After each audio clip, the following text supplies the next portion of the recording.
Hello YouTubers, I will discuss on the teams that are interested for Nasiah Wanganeen-Milera or NAS and relevant factors associated for the specific teams of their draft pick or list spot.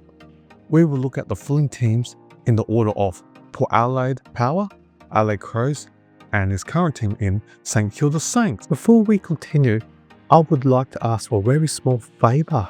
If you enjoy this AFL content, please take a sec to subscribe to the channel and like the video. That would be awesome. Okay, let's return back to the show. Because Naz is out of contract and not a free agent, either Port or the Crows will have to trade out draft picks to recruit Naz during the trade period. Let's look at Port Adelaide. Based on the rules where you have to use 2 first rounders within the 4 years. In looking at Port, their history of drafting since the year 2021 are the following. In 2021, they had a first rounder in pick 12, at which they selected Josh Sin. In 2022, they had no first rounder as it was traded out. Also in 2023, they had no first rounder and that was traded out. In 2024, they had to get back into the draft, and as part of the Dan Houston trade, they acquired a first rounder, which they selected Joe Berry at pick 15. And in acquiring Jack Lukosius for 2025, the Power don't have any first round draft pick. They have a 2026 first round draft pick. However, the Power, I believe, should keep this pick as there's a player from Central Districts named Dougie Cochran who's potentially top 3 in the 2026 draft, for which the Power are exploring ways to potentially secure him under the Next Gen Academy. Therefore, they will not want to trade out their 2026 first rounder pick. Hence, looking at this, given that in 2025, this year, they got no first rounder, they used 1 in 2024, none in 2023, and none in 2022, they've got no assets in terms of draft picks. And what is the minimum? 2 or 3 first round draft picks for NAS? So looking at that, Port is potentially out of the equation. And looking at players that the Power may fetch in terms of trade for first rounders, which I will not do, but the players that are worth first rounder would be the Captain Rosie.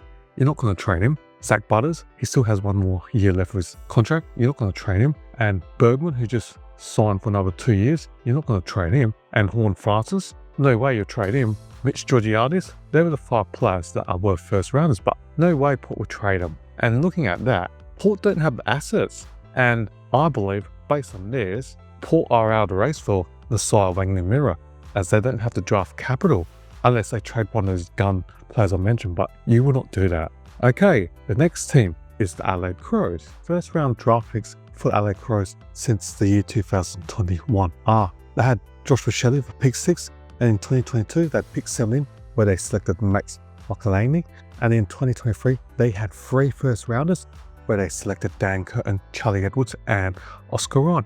And in last year's draft, 2024, they had pick 4 who they selected Sid Draper. And in 2025 and 2026, they still have their first round draft picks.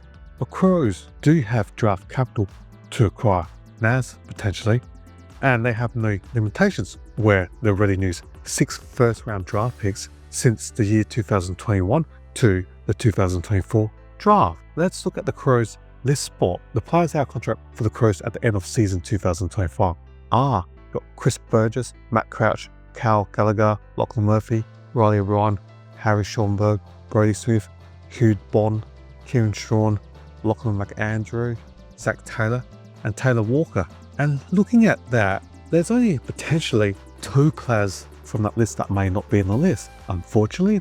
And the Crows only have 2 list spots. How do they fit NAS when you've got to take 2 picks in the draft? And also, just looking at their picks in 2025, they've got 1 first rounder and 3 third rounders in the 2025 draft, for which they may want to keep a spot open for potential foreign son in Mitch Stevens from the Gibson Power. With those draft assets, they are definitely in the mix for NAS. Now let's look at St Kilda. Just looking at their list spot, they've got a magnificent amount of crop of young players. If we look at the following players, these are the players that the Saints have that are pretty young, under the age of 25. In midfield, we've got Winhagen, 20 years old, Garcia, 20 years old. Philippou, who I think is going to be a gun, the next Bond, who's only 20 years old. Darcy Wilson plays in the midfield wing, 19 years old. Hugh Boxhill, a midfielder at 18 years old. Cam Meaney's a key defender, he's only 21 years old. You got Hasty, a defender at 19 years old. Toby Trelagia, a defender who's only 18. And we've got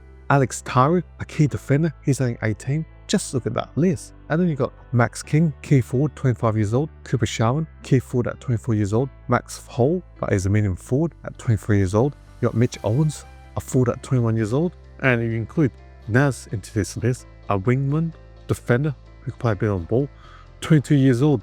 That's 40 players of name, if you include Naz, that Saints will have some high-end young crop of young players. It's a good list that they're going to build for the future. And potentially, the Saints have been linked to Cowden's ruckman, free agent, Tom De Koning, who's only 26 years old. So you add him to that mix, they'll have like 15 players under the age of 26. And the Saints still have their 2025 and 2026 first round of draft picks respectively. And depending where they finish this year, that pick may fall within the range of pick 4 to pick 8. So they'll add another high end to their roster of young crop of youngsters that the Saints are developing nicely. Depending where Nas wants to play in season 2026, my opinion, and that's just my opinion, I believe he will resign for 2 years until the year 2027, which takes him to the age of 24. And also, by the end of that season 2027, he will become a restricted free agent, joining Had Warner and Miles Bergman, who both re-signed during this season for 2 years, and they will also be a free agent at the end of season 2027. And also, it will give him time to assess the young crop of players that I mentioned earlier, develop in 2 years' time, to see if there are big improvements by the 2027 season. Thank you for watching my video, and it will be appreciated if you can subscribe and comment to my videos. Hopefully you enjoyed my video, and see you next time. Cheers or bye.